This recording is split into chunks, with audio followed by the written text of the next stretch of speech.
BBA, BCA, BCom computer కోర్సులో 100% placement లభించే ఏకైక డిగ్రీ కాలేజ్ కూకట్పల్లిలోని i3 డిగ్రీ కాలేజ్ 8367215215. మరోసారి కోవిడ్ మహమ్మారి ప్రపంచవ్యాప్తంగా కమ్ముకోబోతుందా? సూచనలు చూస్తుంటే అలాగే అనిపిస్తోంది. ఎందుకంటే ఇప్పటికే బ్యాంకాక్, హాంకాంగ్, మలేషియా, సింగపూర్ ఇలా చాలా కంట్రీస్లో కోవిడ్ విపరీతంగా వ్యాప్తి చెందుతోందని, హాస్పిటల్స్ అన్నీ ఫుల్ అయిపోతున్నాయని చెప్తా ఉన్నారు, న్యూస్ వస్తూ ఉన్నాయి. అలాగే లేటెస్ట్గా ఒక క్రికెటర్కి కూడా కోవిడ్ వచ్చిందని చెప్పి అతను ఈరోజు మ్యాచ్కి కూడా ఐపీఎల్ మ్యాచ్లు జరుగుతున్న విషయం తెలిసిందే కదా. సో ఐపీఎల్ మ్యాచ్కి కూడా అతను దూరంగా ఉంటున్నాడు అన్న సంగతి న్యూస్ ఇప్పుడే వింటున్నాము. అయితే నిజంగానే కోవిడ్ మనం గతంలో చూసినట్లు 2020, 21, 22 2 ఇయర్స్ కూడా దారుణమైనటువంటి కోవిడ్, కొన్ని లక్షల మంది ప్రపంచవ్యాప్తంగా చనిపోయినటువంటి పరిస్థితి. సో మరోసారి అలాంటిదే జరగబోతోందా చూద్దాం. ఎందుకంటే ప్రస్తుతం మనతో పాటు డాక్టర్ ఉన్నారు, ఆయన రవీంద్ర గారు, రవీంద్ర హాస్పిటల్స్ నుంచి ఎండి కూడా. ఇంకొకటి ఏంటంటే ఆయన స్పెషలిస్టు చెస్ట్ ఫిజిషియన్ అనమాట. సో ఒకసారి వాళ్ళకైతే ఇంకా క్లియర్గా తెలుస్తుంది ఏంటి, ఎలా నిజంగానే ఇదంతా జరగబోతోందా అని చెప్పేసి. ఒకసారి ఆయనతో మాట్లాడదాం. సార్ నమస్తే అండి. నమస్తే. ఒక పల్మనాలజిస్ట్గా, చెస్ట్ ఫిజిషియన్గా మీరు చెప్పండి డాక్టర్ గారు, నిజంగానే అంత భయంకరమైన విపత్తు మరోసారి మహమ్మారి రాబోతోందా? ఈ కోవిడ్ ఇంకొకసారి ప్రపంచం మీద విరుచుకుపడబోయే సూచనలు కనిపిస్తున్నాయా? ఎందుకంటే ఇప్పటికే చాలా దేశాల్లో కేసెస్ చూస్తున్నామని చెప్తున్నారు. లేటెస్ట్గా క్రికెటర్కి కూడా అటాక్ అయిందని వింటున్నాము. సో మీరేం చెప్తారు డాక్టర్ గారు? అంటే మనం అంతగా భయపడాల్సినంత అవసరం లేదండి. ఎప్పుడైనా కానీ పాండమిక్ అనేది వచ్చినాక కొన్ని సంవత్సరాల పాటు ఒక సీజన్లో వాతావరణ పరిస్థితులు అనుకూలంగా ఉన్నప్పుడు అది ఎపిడమిక్ గా కొన్ని సీజన్లు కొన్ని ఏరియాస్ లో వచ్చిపోతా ఉంటుంది. ఓకే. ఇప్పటికీ మనం కొన్నిసార్లు చూస్తే స్వైన్ ఫ్లూ వచ్చిపోతుంది. సో కొన్ని సీజన్లో మ్యాటింగ్ అయ్యి అవి ఎక్కువ కేసులు వస్తాయి. అలాగా ఇప్పుడు చూసుకుంటే సింగపూర్, హాంకాంగ్ లో దాదాపుగా 30% హాస్పిటల్ అడ్మిషన్స్ ఇంక్రీజ్ అయ్యాయి. 28% పేషెంట్స్ పాజిటివ్ రావటం అవి అవుతుంది చూసారు. సో అందువల్ల అడ్మిషన్స్ ఎక్కువ అవుతున్నందువల్ల ఫ్యూ డెత్స్ ఎప్పుడైనా ఉంటాయి. సో దీనికి గల కారణాలు అనేది వాళ్ళు చూస్తున్నారు. సో ఇది ఫస్ట్ ఏంటంటే ఇది వచ్చింది మనకి కోవిడ్ అయినా కాదా ఈ కేసులు. దాదాపు 4 సిటీల్లో నోటిఫై అయిన ఈ రేజ్ ఎక్కువగా ఉన్న ఈ కేసులు దాదాపుగా కోవిడ్ ఒమిక్రాన్ JN1 వేరియంట్ లోనే కొంత సబ్ వేరియంట్ రావడం వలన వచ్చింది అని. అవి ఆల్రెడీ పాత ఉన్న వాటిలోనే వచ్చింది. అయితే దీన్ని మనం ఏంటంటే సీజనల్ గా స్ప్రెడ్డింగ్ కి ఎక్కువగా కారణం ఉండటం వలన ఎక్కువ స్ప్రెడ్ అయ్యి ఆ సీజనల్ గా కొన్ని చోట్ల స్పట్స్ అంటాం వీటిని, ఈ ఎపిడమిక్ గా వచ్చి అది పోతుంది. అయితే ఎక్స్పెక్టేషన్ ఏం చేస్తున్నారంటే ఏంటంటే హై వ్యాక్సినేషన్ ఉండి హై కేసెస్ వచ్చి ఇమ్యూనిటీ బాగా ఉన్న కంట్రీస్ లో ఇది రాకపోవచ్చు. అంటే ఎస్పెషల్ మన హై వ్యాక్సినేషన్ హై ఇమ్యూనిటీ ఉన్న కంట్రీ కోవిడ్ కి. సో ఇక్కడ మళ్ళీ కేసెస్ అంతగా పెరగకపోవచ్చు. 1-2 తగులుతాయి, వస్తాయి. మనం ట్రావెల్ కంపల్సరీ ఎటు పోవాలని మన సింగపూర్ నుంచి కానీ, థాయిలాండ్ నుంచి కానీ, మలేషియా నుంచే మనం ట్రాన్సిట్స్ తీసుకుంటాము. సో ఈ ట్రాన్సిట్ తీసుకొని కంపల్సరీ ఆ రిస్క్ ఉంటుంది. ఇప్పుడు అదే మీరు అన్నట్టుగా ట్రావెల్ ఆ ఎయిర్పోర్ట్స్ నుంచి రావటం వలన ఈ వైరస్ ట్రాన్స్మిట్ అయ్యి మనకి సిమ్టమ్స్ కనబడే ఛాన్స్ వచ్చి అట్లా కనబడుతుంది, వాళ్ళకి వస్తుంది. సో ఈ హై ఎండమిక్ ఉండటం వల్ల మనకి ఏంటంటే ఇమ్యూనిటీ బాగుంటుంది, వాళ్ళకి రాదు అని. అయితే ఇప్పుడు కొన్ని కంట్రీస్ లో ఇట్లా పెరగడానికి కారణం కూడా ఏంటంటే వాళ్ళంతా చాలా రోజులు అయిపోయి వ్యాక్సినేషన్ యొక్క ఎఫెక్ట్ పోయి ఇమ్యూనిటీ తగ్గిపోవటం వలన వేరియంట్ మారటం వలన మళ్ళీ కొత్త వేరియంట్ కొంచెం కొత్తగా కేసెస్ వచ్చాయని. అవి అంత సీరియస్ గా సిమ్టమ్స్ చూపించట్లేదు అని కూడా అంటున్నారు. అంటే మామూలుగా రొటీన్ గా ఆఫీస్ మానేసి ఇంట్లో కూర్చొని లీవ్ తీసుకునేంతగా ఉంటున్నాయి, కానీ సీరియస్ గా ప్రాణ నష్టం కలిగేంత డేంజర్ అయిపోయేంతగా ఈ ఇన్ఫెక్షన్ రావట్లేదు అని అయితే వాళ్ళు మనకి కొంత తెలుస్తుంది ఇన్ఫర్మేషన్. సో ఎప్పుడైనా కానీ పాండమిక్ అయిపోయినాక ఈ ఎపిడమిక్స్ వచ్చినప్పుడు కొంత సిమ్టమ్స్ ఉంటాయి, కొన్ని అడ్మిషన్స్ ఉంటాయి, కానీ అంత భయంకరంగా భయపడిపోయి మనం మొత్తం షట్ డౌన్ చేసేసుకునేంతగా అయితే ఈ కేసెస్ అక్కడ ఉండకపోవచ్చు. మరి అంటే సార్ మీరే అన్నారు కదా వేరియంట్స్ మారుతూ ఉంటాయని, అలా ఏమన్నా మారే అవకాశం ఉందా? ఎందుకంటే మారింది, వేరియంట్ మారుతున్నాయి. మారినప్పుడు విరులెన్స్ ఫ్యాక్టర్ అంటారు. అంటే దాని యొక్క సీరియస్నెస్ అది పెంచుకుంటేనే, అది పెంచుకోవడం అనేది పాండమిక్ అవ్వగానే నెక్స్ట్ 1 year కి మళ్ళీ పాండమిక్ వచ్చేంత లెవెల్ కి అది ఎప్పుడు పెంచుకోదు, యూజువల్ గా పెరగదు.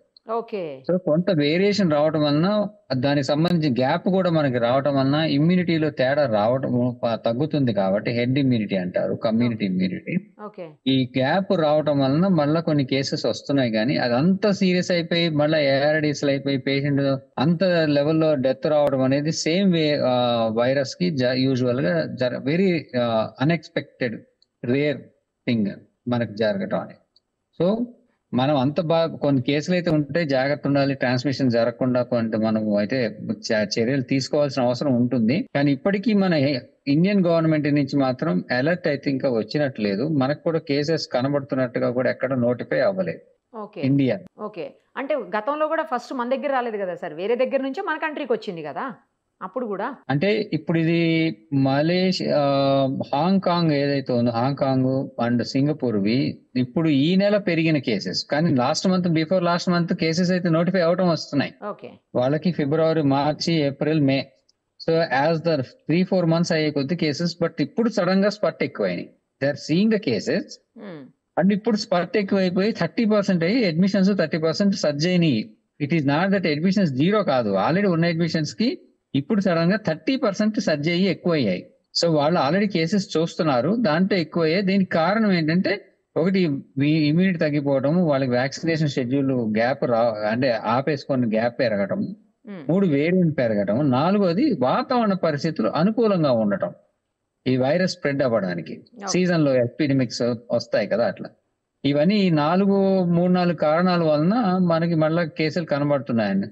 ఇదే ఫినామినా వేరే కంట్రీలో కూడా కనబడచ్చు, కానీ ఇది పాండమిక్ అయ్యి ప్రాణహాని అయ్యేంత అవ్వకపోవచ్చు. కానీ హాస్పిటలైజేషన్ అయితే జరుగుతోంది కాబట్టి మళ్ళీ అలాంటిదే ఇక్కడ కూడా వస్తే మాస్క్లు వేసుకోవటం అట్లాంటిది ఏమన్నా ఉంటుంది. ఎందుకంటే ట్రావెల్ అనేది మనం ఆపలేము, గతంలో కూడా చూసాము, ఇప్పుడు కూడా అదే జరుగుతోంది. ట్రావెల్ వల్లనే జరుగుతోంది ఇదంతా కూడా. ఇప్పుడు నేను ఇందాక చెప్పినట్టు ఒక క్రికెటర్ కూడా వాళ్ళ సొంత కంట్రీకి వెళ్ళి తిరిగి ఇండియాకి రీచ్ అయినప్పుడు మాత్రమే అతనికి కూడా ఐడెంటిఫై చేశారు. అలాగే కేసెస్ మనకి ఎవరైనా వచ్చినప్పుడు అవి మనకి అట్లా ఎంటర్ అవుతాయి మన కంట్రీలోకి ఈ ట్రావెల్ వలన. అలా ఎంటర్ అయినప్పుడే స్ప్రెడ్ అయితే మనకి కూడా కేసెస్ పెరుగుతాయి. ఈ పెరగటం అనేది ఒమిక్రాన్ వేరియంట్ అనేది మన ఇమ్యూనిటీలో మన ప్రజల యొక్క ఇమ్యూనిటీ ఎంత ఉంది, దానికి అది ఎంత ప్రభావితం చూపిస్తుంది అనే మీద డిపెండ్. అంటే మన కంట్రీకి వేరియేషన్ గ్యారంటీగా ఉంటుంది. సో మనకి గనక ఇమ్యూనిటీ గనక గట్టిగా ఉండుంటే మనకి అసలు రాకపోవచ్చు కూడా కేసెస్. అంటే ఇప్పుడు మనకి కొంతమంది వచ్చారు బయట నుంచి, వాళ్ళకి తగిలి ఉందని కన్ఫర్మ్ అయింది, వాళ్ళని ఐసోలేషన్ పెట్టారు. వాళ్ళు మనకి కనుక్కునే లోపల ఎంతమందికి స్ప్రెడ్ చేసినా కానీ అది మనకి ఇమ్యూనిటీ బాగుంది అనుకోండి, అది రాకపోవచ్చు. సో అట్లా మన కంట్రీ ఎస్కేప్ అవ్వచ్చు, లేదా కొన్ని కేసెస్ ఇమ్యూనిటీ బట్టి కొన్ని కేసెస్ నోటిఫై అవ్వచ్చు.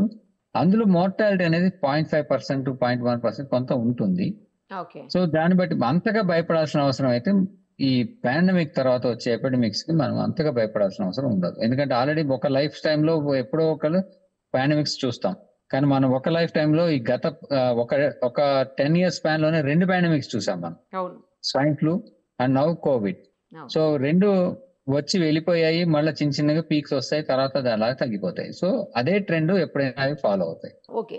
కానీ ఇప్పుడు అంటే ఏదైనా ఎయిర్పోర్ట్స్కి వెళ్ళినప్పుడు లేదంటే వేరే కంట్రీస్ని మనం విజిట్ చేసినప్పుడు మాస్క్ వేసుకోవటం బెటర్ అంటారా? మీరు సజెస్ట్ చేస్తారా మాస్క్ని? హ్యాండ్ శానిటైజేషన్, మాస్క్ వేసుకోవటము, డిస్టెన్స్ మెయింటైన్ చేయటం, ఇంటర్పర్సనల్ డిస్టెన్స్ మెయింటైన్ చేయటము, ఎవరైనా సిక్కుగా కనబడితే వాళ్ళకి దూరంగా ఉండటము, ఈ ఫోమైట్స్ అలాంటి వాటికి మనం జాగ్రత్తగా మెయింటైన్ చేయడంలో జాగ్రత్తగా ఉంటుంది. ఇవన్నీ కంపల్సరీ ఫాలో అవ్వాల్సినదే ఎవరికైనా, ఎస్పెషల్లీ ఈ సీజన్, ప్రతి సీజన్ లోని any virus can attacks and spread అవుతుంది కాబట్టి ఇవి కంపల్సరీ ఫాలో అవ్వాలి. ట్రావెల్ అడ్వైజరీ కంపల్సరీ ఫాలో అవ్వాలి, మనం కూడా స్ప్రెడ్ చేయకుండా మనకి రాకుండా. సార్ జనరల్ గా ఇది వింటర్ సీజన్ లో స్ప్రెడ్ అవుతాయి అంటారు అన్ని, ఇదేంటో విచిత్రంగా. లాస్ట్ అప్పుడు కూడా అంతే, ఫస్ట్ కోవిడ్ అప్పుడు కూడా మనకి మార్చి మంత్లోనే స్టార్ట్ అయింది, 21st ఏమో లాక్డౌన్ కూడా పడింది అప్పట్లో. సో ఎప్పుడు సమ్మర్లోనే ఎందుకు అవుతుంది ఇది? అంటే ఇది మనం సమ్మర్ అనుకుంటున్నాం, కానీ యాక్చువల్ గా అవి స్టార్ట్ అయ్యేది ఎప్పుడంటే స్ప్రింగ్ సీజన్ లో స్టార్ట్ అవుతాయి. ముందే స్టార్ట్ అయిపోతుంది, స్ప్రింగ్ లో స్టార్ట్ అవుతాయి. స్ప్రింగ్ అనేది వింటర్ నుంచి మనకి శిశిర ఋతువు తర్వాత వసంత ఋతువు వచ్చినప్పుడు అది వాతావరణ పరిస్థితులు వైరస్ కి అనుగుణంగా ఉంటాయి, బాగా ప్రొలిఫరేట్ అయ్యి పెరగడానికి. ఆ టైంలో వాతావరణం పూలుండి తడిగా ఉన్న దగ్గర నుంచి పొడిగా అవుతున్న ఆ టైంలో వైరస్ స్ప్రెడ్ అవుతుంది. అయితే ఇప్పుడు ఇంకొక ఫ్యాక్టర్స్ ఏంటంటే ఎన్విరాన్మెంట్ కూడా కన్సిస్టెంట్ గా ఉండట్లేదు. సడన్ గా వానలు కరెక్ట్ పడుతున్నాయి. అదైతే కరెక్ట్ కరెక్ట్ సో ఈ వాదన పడటం వలన కూడా అది కొంచెం ఎక్కువగా స్ప్రెడ్ అయ్యే ఛాన్స్ ఉంటుంది. మనం ఏంటంటే ఎండలకి ఉంటే రావద్దు అనుకుంటున్నాం, కానీ ఎండలు ఉండటం వలన దాని వాతావరణ పరిస్థితి అది ప్రొలిఫరేట్ అంటే పెరగడానికి సరి అనువైన వాతావరణం ఉంటేనే అవి పెరుగుతున్నాయి. సో దానివల్ల అవి స్ప్రెడ్ అవుతున్నాయి. ఏ సీజన్ అయినా కూడా ఇట్లా కేసులు నోటిఫై అవుతున్నప్పుడు మాత్రం మనము బయటికి వెళ్తున్నప్పుడు పర్సనల్ హైజీన్, పర్సనల్ ప్రొటెక్షన్ ఇవి కంపల్సరీ ఏవైతే ఉన్నాయో రూల్ అవి ఫాలో అవ్వడం మంచిదండి, అవ్వాల్సిందే. ఓకే. ఏదైనా అంత అంటే పానిక్ అయిపోయి భయపడిపోయి ఏదో అవుతుందని లేకపోతే డెత్స్ అవుతాయి అని భయపడాల్సిన అవసరం అయితే లేదని ఒక మంచి మాట అయితే చెప్పారు మీరు. అంత అవసరం అయితే లేదు, అదే భయపడాల్సినంత అవసరం లేదు. కాకపోతే జాగ్రత్తగా ఉండటం అనేది మాత్రం మంచిది, ముఖ్యంగా ఇతర జాగ్రత్తగా దేశాలకు ఉండటం వెళ్ళినప్పుడు తర్వాత ట్రాన్స్పోర్ట్ మన లోకల్ కూడా ఒక సిటీ నుంచి ఇంకో సిటీకి ట్రావెల్ చేస్తున్నప్పుడు కూడా Travelling. మనకి అవసరం ఫాలో అవ్వాలి. మనము కారులో మన ఓన్ దాంట్లో వెళ్తున్నా కూడా మనం కొన్నిసార్లు గుళ్ళకి వాటికి వెళ్తాం, వేరే అవును గుళ్ళకి. అవును అవును అలా వెళ్ళినా కూడా సేమ్ రూల్ అప్లికబుల్. సో మనం Okay. పిలిగ్రిమేజ్కి వెళ్ళినా, మనము హాలిడేకి వెళ్ళినా, వేరే సిటీకి వెళ్ళినా, వేరే కంట్రీకి వెళ్ళినా, ట్రావెల్ అనేది చేస్తున్నప్పుడు మనకి రిస్క్ ఎక్కువ ఉంటుంది. ఓకే. మనం కంపల్సరీ అటు వెళ్ళాల్సి ఉంటుంది, ఫాలో అవ్వాల్సి ఉంటుంది. ఆ సో కాస్త ట్రావెల్ జాగ్రత్తలు తీసుకుంటే మంచిది. లక్షణాలు కనబడగానే మనం దాన్ని జాగ్రత్త పడటం కూడా మంచిది. టెస్ట్ చేసుకోవటం, జాగ్రత్త పడటం, సీరియస్ అవ్వకుండా చూసుకోవటం, ఇవన్నీ మనకి నెక్స్ట్ స్టెప్ లో మనం అవి జాగ్రత్త ఉండాలి. సార్ ఒక చిన్న డౌట్ ఫైనల్లీ ఏంటంటే మనం అప్పట్లో వ్యాక్సిన్ తీసుకున్నాం, కోవాక్సిన్ ఒకటి, కోవిషీల్డ్ ఒకటి లాంటి వ్యాక్సిన్స్ తీసుకున్నాం. ఆ వ్యాక్సిన్స్కి అంటే ఇదేమన్నా ఎఫెక్ట్ అయ్యే అవకాశం ఉంటుందంటే ఆ వ్యాక్సిన్స్ తీసుకున్న వాళ్ళకి రాదు అని ఏమన్నా చెప్పగలుగుతామా? ఒమిక్రాన్ ఏదైతే వేరియంట్ చెప్తున్నారో మీరు కోవిడ్ అది వ్యాక్సిన్ తీసుకున్న వాళ్ళకి కంపల్సరీ ఇమ్యూనిటీ బతుకుంటే రాదు. సో ఇమ్యూనిటీ అనేది 6 months కి 1 year కి వేన్ ఆఫ్ అయిపోతుంది. ఇమ్యూనిటీ ఈ వైరల్స్ వాటికి ఎక్కువ ఉండదు. 1 year దాటితే దాని ఎఫెక్ట్ ఉండదు, తగ్గిపోతుంది. కొంతమందిలోనే ఉంటుంది. అంటే 1000 మందికి ఇచ్చామంటే ఒక 900 మందికి వ్యాక్సిన్ ఎఫెక్ట్ వెళ్ళిపోతుంది. కొంతమందిలో కొంత మిగిలి ఉంటుంది. ఇది ఎంత మందిలో మిగిలింది, ఎంత వాళ్ళకి ఇమ్యూనిటీ త్వరగా రికవర్ చేసుకొని యాంటీబాడీస్ ప్రొడ్యూస్ చేసుకుంటారు, దీని మీద డిపెండ్ అవుతుంది. సో ఆల్రెడీ వ్యాక్సిన్ వేసిన వాళ్ళకి ఇమ్యూనిటీ గ్యాప్ ఎక్కువ ఉండి రాదు. ఆల్రెడీ మనకి అందరికి 2 years దాటిపోయింది వేసేసి లాస్ట్ డోస్. సో అది ఇమ్యూనిటీ ఎంత ఉంటుందో తెలియదు. సో ఒకవేళ వస్తే కొంచెం కాస్త కూస్తో వచ్చే ఛాన్స్ ఉంది అని చెప్పి మనకి అనుకోవాలి మనం. అందుకని జాగ్రత్తలు తీసుకుంటేనే మంచిది. Thank you sir, thank you so much. Thank you.